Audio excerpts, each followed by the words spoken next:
ವಿರಾಮದ ನಂತರ news at ಒನ್ಗೆ ಮತ್ತೊಮ್ಮೆ ಸ್ವಾಗತ. ಶಿವಮೊಗ್ಗ ಜಿಲ್ಲಾ ಪೊಲೀಸ್ ಇಲಾಖೆ ವತಿಯಿಂದ ಸೊರಬದಲ್ಲಿ 2025 ಇದೇ ವರ್ಷ ಫೆಬ್ರವರಿ 1ನೇ ತಾರೀಕಿಂದ 10ನೇ ತಾರೀಕುವರೆಗೆ ನಾಗರಿಕ ಬಂದೂಕು ತರಬೇತಿ ಶಿಬಿರ ಆಯೋಜಿಸಿದೆ.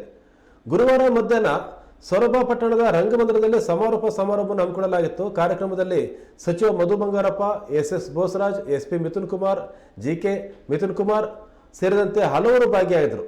ನಾಗರಿಕ ಬಂದೂಕು ತರಬೇತಿ ಶಿಬಿರದಲ್ಲಿ ತರಬೇತಿ ಪೂರ್ಣಗೊಳಿಸಿದ 200 ಶಿಬಿರಾರ್ಥಿಗಳಿಗೆ ಪ್ರಮಾಣ ಪತ್ರಗಳನ್ನು ವಿತರಣೆ ಮಾಡಲಾಯಿತು. ಕಾರ್ಯಕ್ರಮದಲ್ಲಿ ಮಾತನಾಡಿದಂಥ ಮಧು ಬಂಗಾರಪ್ಪ ಅವರು, ಸೊರಬ ಪ್ರದೇಶದಲ್ಲಿ ಈ ರೀತಿಯ ಕಾರ್ಯಕ್ರಮ ಆಯೋಜನೆ ಮಾಡಿರುವುದು ಹೆಮ್ಮೆಯ ವಿಚಾರವಾಗಿದೆ.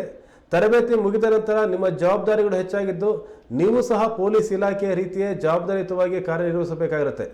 ಆಯುಧಗಳನ್ನು ಹೇಗೆ, ಎಲ್ಲಿ, ಯಾವ ರೀತಿ ಬಳಕೆ ಮಾಡಬೇಕು ಎಂಬುದನ್ನು ತಿಳ್ಕೊಂಡು ಸುರಕ್ಷಿತವಾಗಿ ಒಳ್ಳೆಯದಕ್ಕೆ ಮಾತ್ರ ಬಳಸಿ ಅಂತ ಹೇಳಿದರು.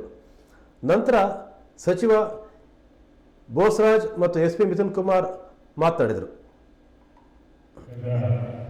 ಈ ನಾಗರಿಕ ಬಂದೂಕು ತರಬೇತಿ ಶಿಬಿರದ ಕಾರ್ಯಕ್ರಮದಲ್ಲಿ ಭಾಗವಹಿಸಿ ಈಗಾಗಲೇ ನಮಗೆ ಉದ್ದೇಶಿಸಿ ಮಾತನಾಡಿರ್ತಕ್ಕಂಥ ಈ ಕ್ಷೇತ್ರದ ಜನಪ್ರಿಯ ಶಾಸಕರು, ಕರ್ನಾಟಕ ರಾಜ್ಯದ ಸಚಿವರು ಮಾತನಾಡಿರ್ತಕ್ಕಂಥ ಶ್ರೀ ಮಧುಬಂಗಾರಪ್ಪರವರೇ ಹಾಗೂ SP ಅವರೇ ಹಾಗೂ AC ಅವರೇ ಮತ್ತು ಪೊಲೀಸ್ ಅಧಿಕಾರಿಗಳೇ, ಕಾರ್ಯಕ್ರಮದಲ್ಲಿ ಭಾಗವಹಿಸ್ತಕ್ಕಂಥ ಎಲ್ಲ ತರಬೇತಿಯನ್ನು ಪಡೆದಿರ್ತಕ್ಕಂಥ ನನ್ನ ಸ್ನೇಹಿತರೆ, ಈಗಾಗಲೇ ಸ್ನೇಹಿತರು ಮಾತನಾಡಿದ್ದಾರೆ. ಜನಸಾಮಾನ್ಯ ಸಮಾಜಕ್ಕೆ ಅನೇಕ ತೊಂದರೆಗಳು ಮಾಡುವಂಥ ಸಂದರ್ಭಗಳು ನಾವೀಗ ನೋಡ್ತಾ ಇದ್ದೀವಿ. ಅನೇಕ ಘಟನೆಗಳು ಸಹಿತ ಮಾಡ್ತಾ ಇದ್ದೀವಿ. ವ್ಯಾಪಾರ ಮಾಡ್ತಕ್ಕಂಥ ಸಂದರ್ಭದಲ್ಲಿರ್ಬೋದು, ಬೇರೆ ಬೇರೆ ಸಂದರ್ಭಗಳಲ್ಲಿರ್ಬೋದು, ಸಾಕಷ್ಟು ಅಹಿತಕರ ಘಟನೆಗಳು ನಡೀತಾ ಇದೆ. ಅದನ್ನು ಎದುರಿಸಬೇಕಾದ್ರೆ ನಮಗೆ ಆತ್ಮಸ್ಥೈರ್ಯ ಬೇಕು. ಆತ್ಮಸ್ಥೈರ್ಯ ಬೇಕಾದರೆ ಈ ರೀತಿಯಾದಂಥ ತರಬೇತಿಗಳು ಮಾಡೋದ್ರ ಮುಖಾಂತರ ಮತ್ತು ಸಮಾಜದಲ್ಲಿ ಬರುವುದರಲ್ಲಿ ತಮ್ಮಗಳ ಸಮಾಜೀಕರಣವಾದಂಥ ಒಂದು ಪ್ರಯತ್ನ ಮಾಡುವ ಜೊತೆಯಲ್ಲಿ ಸಮಾಜದಲ್ಲಿ ಶಿಸ್ತು ಮತ್ತು ಬೆಳವಣಿಗೆ ಮಾಡಲಿಕ್ಕೆ ತಮ್ಮ ಸಹಕಾರಬೇಕು ಅಂತೇಳಿ ಈ ಸಂದರ್ಭದಲ್ಲಿ ಈ ತರಬೇತಿ ಕಾರ್ಯಕ್ರಮಗಳನ್ನು ಭಾಗವಹಿಸ್ತಕ್ಕಂಥ ತಮ್ಮೆಲ್ಲರೂ ಈ ಕಾರ್ಯಕ್ರಮವನ್ನು ಉತ್ತಮವಾಗಿ ನಡೆಸತಕ್ಕಂಥ ಪೊಲೀಸ್ ಅಧಿಕಾರಿಗಳಿಗೂ ವಂದಿಸಿ ನಾನು ಮಾತಾಡ್ತೀನಿ. 3-4 ಇಯರ್ಸಿಂದ ಮಾಡ್ತೀನಿ. ಭಾಳ ದೊಡ್ಡ ಮಟ್ಟದಲ್ಲಿ ಭಾಳ ಅವಶ್ಯಕತೆ ಇರ್ತಕ್ಕಂಥದ್ದು. ನಾನು ಹೆಚ್ಚು ಭಾಷಣ ಮಾಡೋದಕ್ಕೆ ಹೋಗೋದಿಲ್ಲ. ಇಲ್ಲಿ ನೋಡಿದಾಗ ನಮಗನ್ಸುತ್ತೆ ಒಂದು ರೆಸ್ಪಾನ್ಸಿಬಿಲಿಟೀಸ್ ಕಾಣಿಸ್ತಾ ಇದೆ. ಆ ರೆಸ್ಪಾನ್ಸಿಬಿಲಿಟೀಸ್ನ ಈಗ ನೀವು ನನಗನ್ಸುತ್ತೆ ಎಲ್ಲೋ ನೋಡಿದಾಗ ನೀವು ಸ್ವಲ್ಪ ಈಗ ಒಂಥರ ಹಾಫ್ ಪೊಲೀಸ್ ಇದ್ದಂಗೆ ಈಗ ನೀವೆಲ್ಲರೂ ಕೂಡ ನಾವು ಸಲೂಟ್ ಹೊಡಿಬೇಕಿಲ್ಲ ಬನ್ನಿ ಎಲ್ಲರೂ. ಆದರೆ ಗನ್ನೇನು ಕೊಟ್ಟಾಗಲ್ಲ ಸ್ವಲ್ಪ ಹುಷಾರಾಗಿ, ಯಾಕೆಂದರೆ ಇವಾಗ ಗನ್ ಕೊಟ್ಟಿಲ್ಲ ನಿಮಗೆ. ಇವತ್ತು ನಮ್ಮ ಸಾರ್ವಜನಿಕರು ಜವಾಬ್ದಾರಿಯನ್ನು ನಿಮಗೆ ಕೊಟ್ಟಿದ್ದಾರೆ.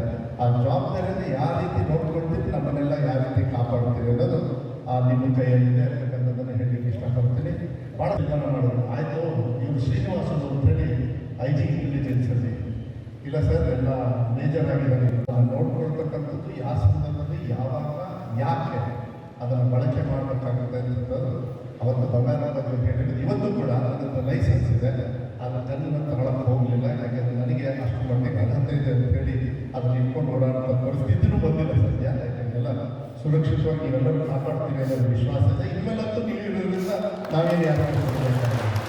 ಆದರೆ ನಾನು ನಮ್ಮ ಪೊಲೀಸ್ ಇಲಾಖೆಗೆ ಕೂಡ ಇದೊಂದು ಬಾಂಧವ್ಯ, is more like A relation. ನಾವೇನು ಮಾಡ್ಬಿಡ್ತೀವಿ, ಪೊಲೀಸರು ನಮಗೇನಾದರೂ ತಪ್ಪು ಅವರೆಲ್ಲ ನಮ್ಗೆ ಬೈದರು ಅಂದರೆ ಅವ್ರು ಕೆಟ್ಟವರು ಅಂತ. ಆದರೆ ಇವತ್ತು ನೀವು ಬ್ರಿಡ್ಜ್ ಆಗಿದೆ. ಸಮಾಜದಲ್ಲಿ ಅವರ ಕರ್ತವ್ಯವನ್ನು ನೀವು ಮಾಡೋದ್ರ ಜೊತೆಗೆ ಕಾರ್ಯಗಳು ಮಾಡಿದ್ರಿ. ಮನುಷ್ಯತ್ವದ ಕೆಲಸವನ್ನು ಇವತ್ತು ನಮ್ಮ ಪೊಲೀಸ್ ಇಲಾಖೆಯವರು ನೀವೆಲ್ಲರೂ ಕೂಡ ನೀವು ಮಾಡಿದ್ರಿ. ನಡೀಲಿ, ಚೆನ್ನಾಗಾಗಲಿ, ಒಳ್ಳೆ ರೀತಿಯಲ್ಲಿ ಸಮಾಜ ಸೇವೆಯನ್ನು ಸ್ನೇಹಿತರ ಮುಖಂಡರಲ್ಲೇ ಇದೆ ಸರ್. ನಾನು ಕಣ್ಣು ತರಬೇತಿಯನ್ನಾಗಿದೆ, ನೀವು ಇಲ್ಲಿವರೆಗೂ ಬರ್ತಾ ಇದೆ, ಬಂದು ಹೋಗಿ ಕೂಡ ಇದೆ ಅಂತಕ್ಕಂಥದ್ದನ್ನು ಅದಕ್ಕೆ ಒಳ್ಳೆ ಕಾರ್ಯಕ್ರಮ ಮಾಡಿದ್ರಿ. ಎಲ್ಲರೂ ಇನ್ನೊಬ್ಬರ ಮೇಲೆ ನಾನು ಹಸ್ತಪಡಿಸಲಿಕ್ಕಾಗಲ್ಲ. With power comes responsibility, with more power comes more responsibility ಅಂತ ಯಾರು ಕೇಳಿದ್ದೀರಾ? ಯಾವುದೋ ಮೂವಿನ ಡೈಲಾಗ್, ಇಂಗ್ಲೀಷ್ ಮೂವೀಸ್ ನೋಡಿದರೆ ಗೊತ್ತಿರುತ್ತೆ. ಸೊ ನೀವು ವೆಪನ್ ಏನಾದರೂ ಪ್ರೊಡ್ಯೂಸ್ ಮಾಡ್ಕೊಂಡಿದ್ದೀರಿ ಅಥವಾ ಪರ್ಚೇಸ್ ಮಾಡಿದ್ದೀರಿ ಅಂತಂದರೆ ನಿಮ್ಮ ಜವಾಬ್ದಾರಿ 10 ಪಟ್ಟು ಹೆಚ್ಚುತ್ತೆ ಬೇರೆ ಸಾರ್ವಜನಿಕರಿಗೆ. ಇದನ್ನು ನಿಮ್ಮ ಸ್ವಂತ ಜೀವದ ರಕ್ಷಣೆಗೋಸ್ಕರ ಅಥವಾ ನಿಮ್ಮ ಕುಟುಂಬಸ್ಥರ ಅಥವಾ ಸ್ನೇಹಿತರ ರಕ್ಷಣೆಗೋಸ್ಕರ ಅಥವಾ ನಿಮ್ಮ ಪ್ರಾಪರ್ಟಿಯ ರಕ್ಷಣೆಗೋಸ್ಕರ ಮಾತ್ರ ಇದನ್ನು ಬಳಕೆ ಮಾಡ್ಬೋದು.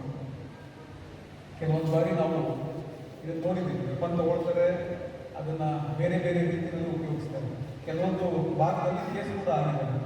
ಇಲ್ಲಿಗಲ್ ವೆಪನ್ಸ್ ಮತ್ತು ಈವನ್ ಲೈಸೆನ್ಸ್ ವೆಪನ್ಸ್ ಕೂಡ ಯಾವುದೋ ಪ್ರಾಣಿನ ಕೊಲ್ಲಲಿಕ್ಕೆ ಬಳಸ್ಕೊಳ್ಬೇಕು ಅಂತ ಭಾಳ ವೆರಿ ರೇರ್ ಎಕ್ಸಾಂಪಲ್ಸ್. ಆ ರೀತಿ ಮಾಡಬಾರ್ದು. ಸೊ ಈ ವೆಪನ್ಸ್ನ ನೀವು ತಗೊಂಡಾಗ ನಿಮ್ಮ ಜವಾಬ್ದಾರಿ ಹೆಚ್ಚಬೇಕಾಗುತ್ತೆ. You should be role models for the future generations. Good Samaritans are good citizens ಅಂತಂದು ನಮ್ಮಲ್ಲಿ ಹೇಳ್ತಾರೆ. ನಮ್ಮ ದೇಶದ ಒಳಿತಿಗಾಗಿ ಅಥವಾ ಏಳಿಗೆಗಾಗಿ ಯಾರು ಬೇಕಿರೋದು ಅಂತಂದರೆ we need good and responsible citizens. ಹೌದಲ್ವಾ? ಒಳ್ಳೆಯ ನಾಗರಿಕರು ನಮಗೆ ಬೇಕು. ಒಳ್ಳೆಯ ನಾಗರಿಕರು ಆಗಬೇಕು ಅಂತಂದರೆ ಫಸ್ಟ್ ಅವರಲ್ಲಿ ಡಿಸಿಪ್ಲಿನ್ ಇರ್ತದೆ. ಹೌದಲ್ವಾ? ನಿಮಗೆ ಈ 12 ದಿನಗಳ ಕಾಲ ಏನು ರೊಟೀನು ಏನು ಡಿಸಿಪ್ಲಿನ್ನ ನಮ್ಮ ಇಲಾಖೆ ನಿಮಗೆ ತಿಳಿಸ್ಕೊಟ್ಟಿದ್ದೀವಿ. ಇದನ್ನು ಟಿಲ್ ಯರ್ ಲಾಸ್ಟ್ ನಿಮ್ಮ ಜೀವ ಇರೋವರೆಗೂ ಕೂಡ ಇದನ್ನು ನೀವು ಪ್ರಾಕ್ಟೀಸ್ ಮಾಡಬೇಕು. ಫಾರ್ ಎಕ್ಸಾಂಪಲ್, ಬೆಳಗ್ಗೆ ನಿಮ್ಗೆ ಏನು 1 ಅವರ್ ಫಿಸಿಕಲ್ ಆ್ಯಕ್ಟಿವಿಟಿನ ಹೇಳ್ಕೊಟ್ಟಿದ್ದಾರೆ. ಈ ಫಿಸಿಕಲ್ ಆ್ಯಕ್ಟಿವಿಟಿ ಇದೇ ರೀತಿ ನೀವು ಕಂಟಿನ್ಯೂ ಮಾಡ್ಕೊಂಡ್ರೆ ನಿಮ್ಮ ಆರೋಗ್ಯಕ್ಕೂ ಕೂಡ ಒಳ್ಳೆಯದು, ಮಾನಸಿಕ ಮತ್ತು ದೈಹಿಕ ಆರೋಗ್ಯ ಕೂಡ ಒಳ್ಳೆಯದಾಗಿದೆ. ನಿಮ್ಮನ್ನು ನೋಡಿ ನಿಮ್ಮ ಸುತ್ತಮುತ್ತ ಯಾರಿದ್ದಾರೆ ಅವರು ಕೂಡ ಇನ್ಸ್ಪೈರ್ ಆಗ್ತಾರೆ. ನಮ್ಮ ಅಣ್ಣ ಮಾಡ್ತಾರಲ್ಲ, ನಮ್ಮ ಅಣ್ಣ ಮಾಡಬೇಕು, ನಮ್ಮ ಯಜಮಾನರು ಓಡೋಕೆ ಹೋಗ್ತಾರೆ ಅಥವಾ ಬೆಳಗ್ಗೆ ವಾಕ್ ಹೋಗ್ತಾರೆ, ನಾನು ಹೋಗ್ಬೇಕು ಅಂತ ಮನೆಯವರು ಕೂಡ ಇನ್ಸ್ಪೈರ್ ಆಗ್ಬೋದು, ನಿಮ್ಮ ಮಕ್ಕಳು ಕೂಡ ಇನ್ಸ್ಪೈರ್ ಆಗ್ತಾರೆ. So that you have a healthy